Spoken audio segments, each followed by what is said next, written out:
الحمد لله وكفى وسلام على عباده الذين اصطفى أما بعد أعوذ بالله من الشيطان الرجيم بسم الله الرحمن الرحيم والله يدعو إلى دار السلام سبحان ربك رب العزة عما يصفون وسلام على المرسلين والحمد لله رب العالمين اللهم صل على سيدنا محمد وعلى آل سيدنا محمد وبارك وسلم اللهم صل على سيدنا محمد وعلى آل سيدنا محمد وبارك وسلم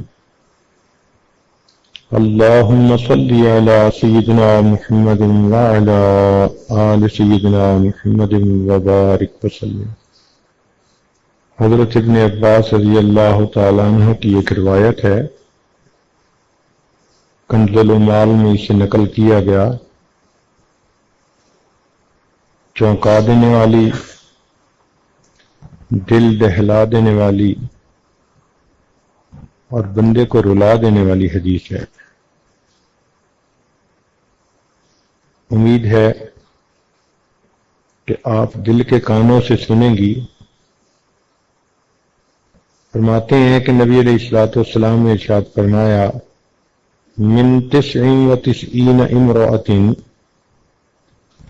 99 عورتوں میں سے واحدۃ فی الجنہ، ایک عورت جنت میں جائے گی، وبقیتہن فی النار، اور باقی ساری کی ساری جہنم میں جائیں گی۔ حدیث مبارکہ کو پڑھ کے انسان بہت پریشان ہوتا ہے کہ 99 عورتوں میں سے ایک عورت جنت میں جائے گی اور باقی ساری کی ساری جہنم میں۔ لیکن نبی علیہ الصلوۃ والسلام نے چونکہ ارشاد فرمایا تو بات 100% سچی ہے۔ اب فکر مند ہونے کی ضرورت ہے کہ عورتیں اتنی کثرت کے ساتھ جہنم میں کیوں جائیں گی؟ چنانچہ اس کی چند وجوہات جو ہمیں سمجھ میں آتی ہیں وہ یہ ہیں کہ ایک تو ان میں تعویذ اور کالا علم وغیرہ کرنے کرانے کی عادت بہت ہوتی ہے۔